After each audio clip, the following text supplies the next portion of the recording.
I don't know why I still remember the exact sound of her voice that night. Soft, low, like she was telling me something meant only for me.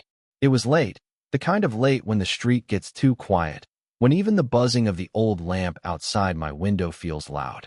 I had just stepped out to bring the trash to the curb when I saw her, my neighbor, Claire. She was standing at her porch with a cup in her hand, a pale light from her living room spilling across her face. She wasn't just anyone. Claire was older, mid-40s, maybe a little more. She had that calm kind of beauty, the kind that doesn't try too hard. Her hair was loose, catching bits of streetlight, and she was wrapped in a simple cardigan. But it was the way she looked at me, like she knew I was there before I even moved, that pulled me closer. I should have just waved, maybe said goodnight like I usually do. But something in her expression stopped me, like she had been waiting for someone to notice her, to break the silence. "You're always welcome here," she whispered, her eyes steady on mine. I froze. The words hung between us, heavier than they should have been. She could have meant it casually, the way neighbors do. But the way her lips lingered on the last word, it wasn't casual at all. My hand tightened around the trash bag. I swallowed, my throat suddenly dry. She didn't look away, and that made it harder to move, harder to think. "Thanks," I said, my voice quieter than I meant. She smiled. Not the polite kind of smile you give to a passing stranger, but one that carried something else. Warmth, maybe risk. She stepped back toward her door, leaving it slightly open as if the invitation was still hanging in the air. I stood there, my heart unsteady, pretending to tie the trash bag tighter just to buy a few more seconds. The night felt different, like something had shifted in the quiet space between our houses. When I finally walked back inside, I couldn't stop thinking about it. I replayed her voice, that look in her eyes. I told myself I was reading too much into it. She was older, wiser, she probably meant nothing by it. But deep down I knew. There was something unspoken there, and I felt it in the way my chest tightened every time I remembered her smile. The next evening, I found myself stepping out again around the same time. I told myself I needed fresh air, but really, I was hoping she'd be there again, holding her cup, maybe saying something I couldn't forget. And she was. Claire leaned against her railing, staring at the dark sky like it held a secret. When her eyes found me, she didn't look away. "Couldn't sleep?" she asked softly. I shook my head. "Not really." She tilted her head, studying me for a moment too long. The silence between us wasn't empty. It was filled with something fragile, something I didn't want to break by saying the wrong thing. Then she did it again, her lips curved into that same half-smile, her hand brushing the doorframe. "You know," she said, "it's quieter inside." The invitation was clear, but before I could answer, before I could even take a step, her phone buzzed on the table behind her. The sound sliced through the moment, pulling her eyes away from mine. She glanced back at me once more, hesitation flickering across her face, then disappeared inside to check the screen. The door stayed open, and I stood there, caught between moving forward or walking away, knowing that whichever choice I made would change everything. I lingered at the edge of her porch longer than I should have. That open door felt like a threshold to something I wasn't sure I was ready to cross. Claire came back after a moment, phone still in her hand, eyes dimmer than before. She set it down on the table with a sigh, like whatever message she'd read had taken a little piece of her away.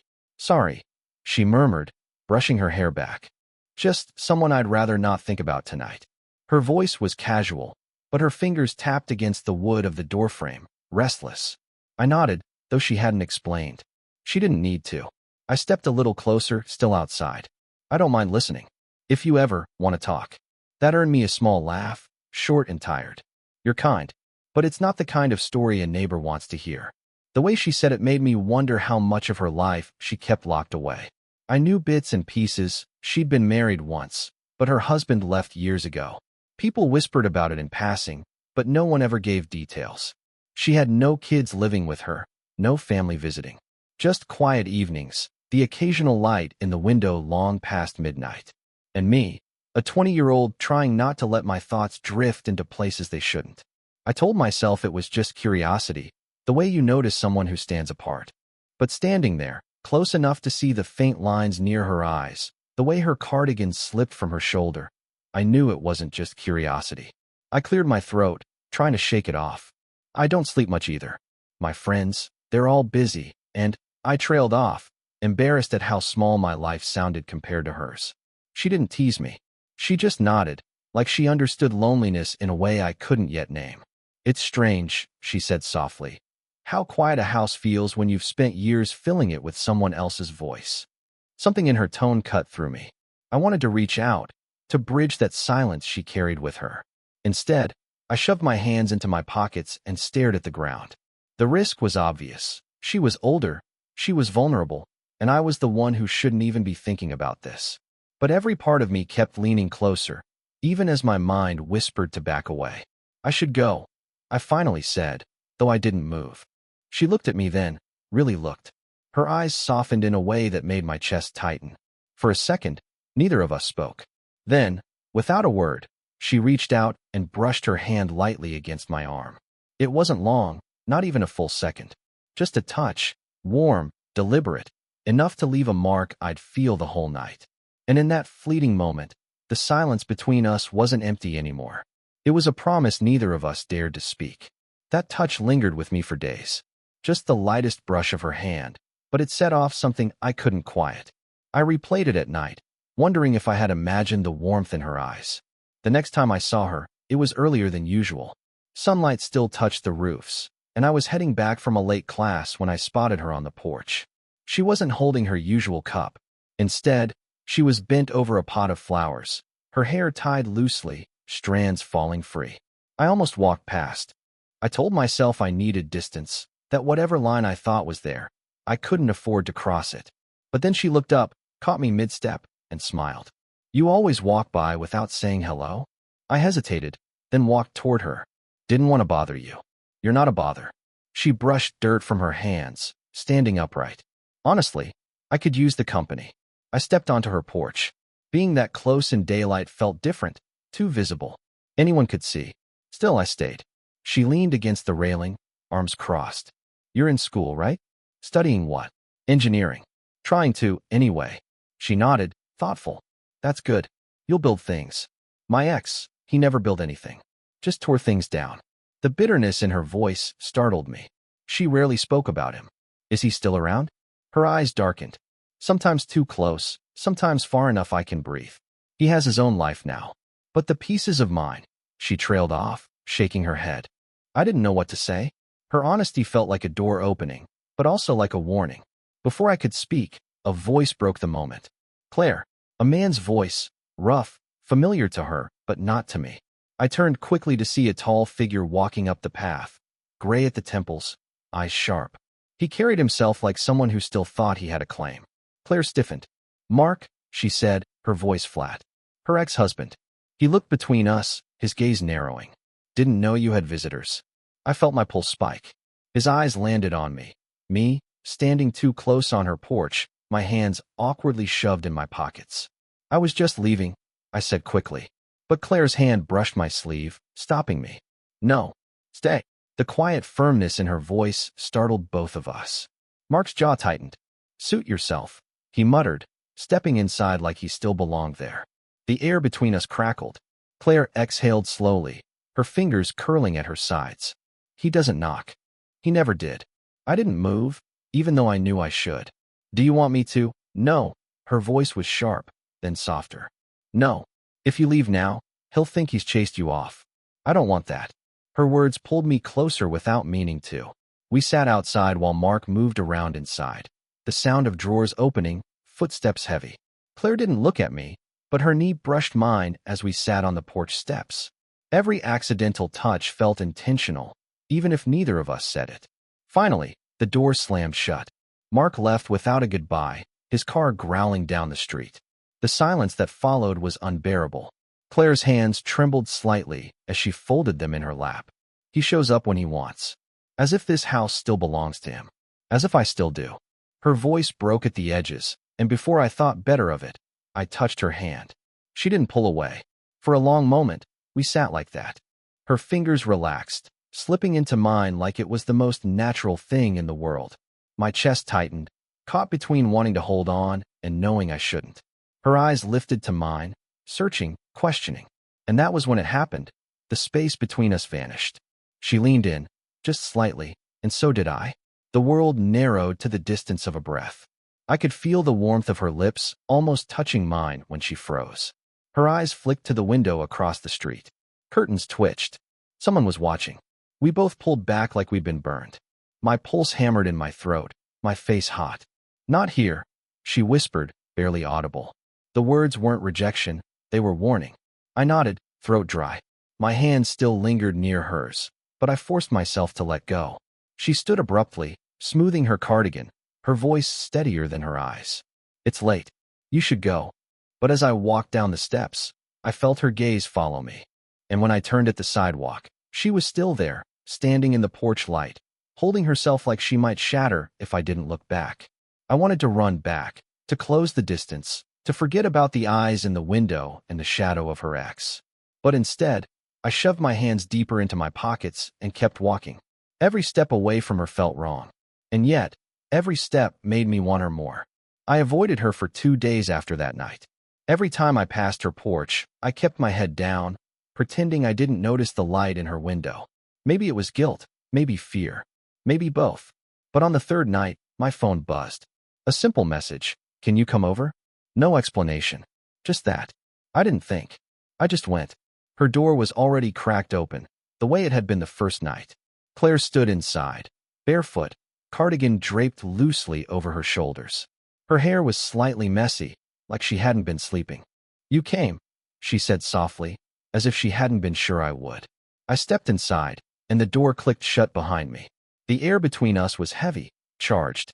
She moved toward the kitchen, pouring wine into 2 glasses with hands that shook just enough for me to notice. "I shouldn't be doing this," she muttered. "You shouldn't be here." "Then why ask?" I asked before I could stop myself.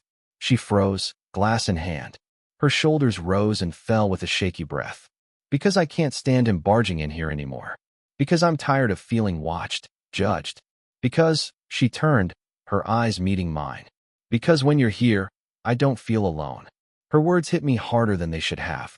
I swallowed, stepping closer. "Claire, don't," she said quickly, setting the glass down with a clink. "You're young. You have your whole life ahead of you. And me? She laughed bitterly. "I'm old enough to know better." The words stung, though I knew they weren't meant to. "You think I don't know what I'm doing?" I asked, my voice lower now, sharper than I intended. Her eyes flashed, pain and fear tangled together. "You think I haven't been through this before? Falling for the wrong person? Losing myself in something I can't keep?" The silence that followed was unbearable. My heart pounded. Every instinct told me to step back, but my body moved forward instead. "I don't care about the rules," I said, barely above a whisper. "I don't care if it's wrong. I can't stop thinking about you." Her lips parted, but no words came.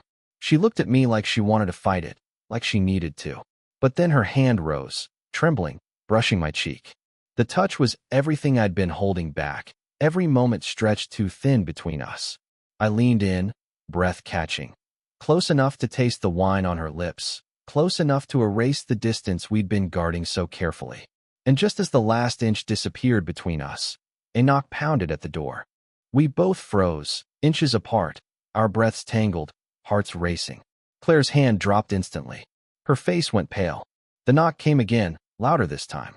Whoever was on the other side wasn't going away. The knock echoed through the house, sharp and insistent. Claire's breath caught as she pressed a hand to her chest. I froze where I stood, the closeness between us collapsing into dread. "Don't move," she whispered, her voice low, urgent. She opened the door just a crack, enough to see who it was. My stomach dropped when I heard the voice. "Mom." A woman's voice. Younger, firm, suspicious. Claire stepped outside quickly, pulling the door nearly shut behind her, leaving me in the shadows of her living room. My pulse hammered. "Mom." I hadn't known she had a daughter. Nobody had mentioned her, not once. Their voices carried, muffled but clear enough. "I stopped by after work. I wanted to check in," the daughter said. "And I saw you on the porch last night with him." Silence. The words hit me like a slap. She had seen. The neighbors' twitching curtains weren't just idle curiosity. They'd been eyes that mattered. "You're imagining things," Claire said, her voice too quick, too defensive. "I'm not a child," the daughter shot back. "He's half your age. What are you thinking?" Every word cut deeper. Shame, guilt, all of it tangled inside me. I stood frozen, torn between bolting out the back door or staying to hear what Claire would say. I wasn't. Claire started, then stopped. Her voice dropped, quieter now. He makes me feel alive again. The admission twisted my stomach. Not because I didn't want it to be true, but because she had said it to her daughter, not to me. The daughter let out a sharp laugh. Alive? Mom, he's 20. He doesn't know what he wants. And you're setting yourself up to get hurt. Again, I heard footsteps pacing, the floorboards creaking outside the door. Claire's voice trembled when she spoke again.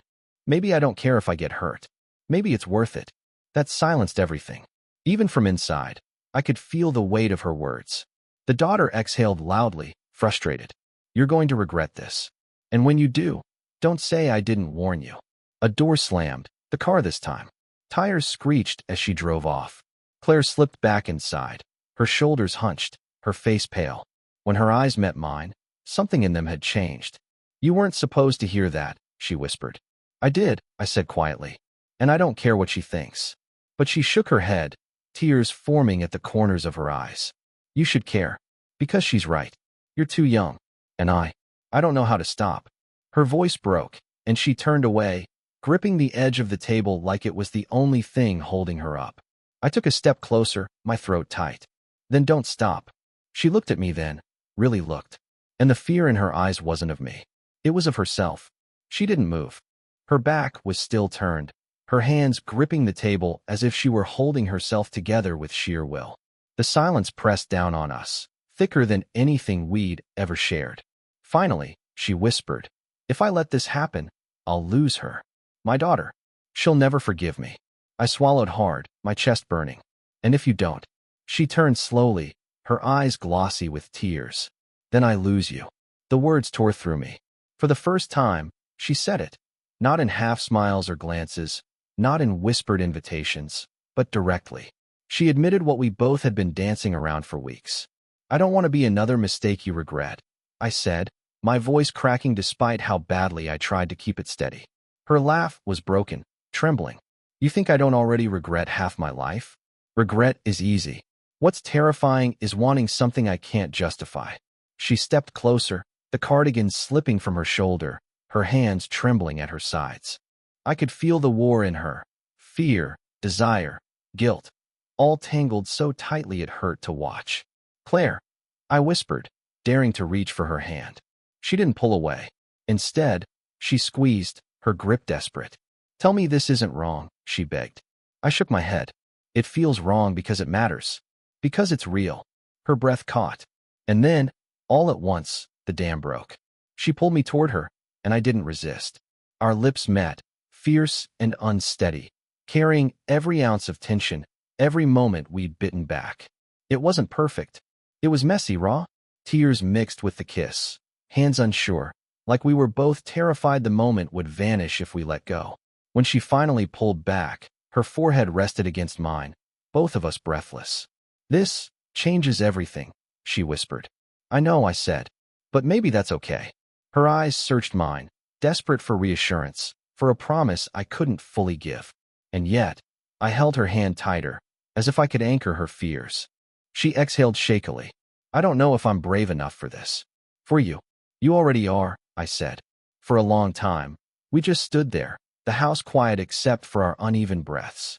The storm between us had finally broken, but what lay on the other side was still uncertain. At last, she stepped back, wiping at her eyes. We can't go back, she said softly. Even if we try. I nodded, my heart still racing. Then let's not go back. Her silence was an answer in itself. Maybe yes, maybe no. But when she reached for my hand again, holding it tight like she didn't want to let go, I knew one thing for sure. Whatever came next, neither of us would face it alone. The air between us felt different now, lighter in some ways, heavier in others.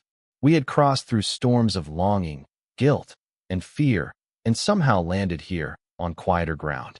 Nothing had exploded, no grand kiss or dramatic betrayal, but the truth had been spoken between us, in fragments, in looks, in trembling silences. That truth couldn't be undone. Maya was sitting across from me, her coffee untouched, her hands clasped tightly in her lap. I knew that look. She was trying to be strong, to build a wall again. But I also knew she was exhausted from holding it all together. You know, she said softly, her voice breaking just slightly. I never expected you. Not like this. Not at this stage of my life. I swallowed hard. I never expected you either. You're different. You see me in ways no one else does. Her eyes met mine, wet with emotion, and for the first time, there was no denial. No pretending. Just two people caught in something neither of us had asked for, but couldn't ignore. But then came the silence, the kind that forces decisions. She pulled in a shaky breath. We can't go back. But I don't know if we can move forward either. The words hung heavy between us, because she was right. I was too young in her world, and she was too tied to the life she'd already built. The risk of being discovered, the way people would look at us, the damage it could cause, it wasn't a small thing. And yet, the thought of walking away felt unbearable. So I reached across the table, slowly, not grabbing, not demanding, just placing my hand gently over hers. She didn't pull away. Her fingers, trembling, curled against mine. In that touch, there was more honesty than in any words we had spoken. It wasn't possession. It wasn't rebellion. It was acknowledgement. Maybe that was all we could allow ourselves. The knowledge that what we felt was real, even if it had no place in the daylight. She smiled faintly, though her lips trembled. You've changed something in me. I don't know what happens now, but I won't forget this. I won't forget you. I nodded, unable to speak past the lump in my throat. Because I knew the same was true for me. When we finally stood, our hands slipped apart, and the world outside seemed both sharper and colder. We walked in opposite directions, but there was no bitterness in the leaving. Just the kind of ache that comes from knowing you've touched something rare, something impossible to explain, something that might live only as memory. C8.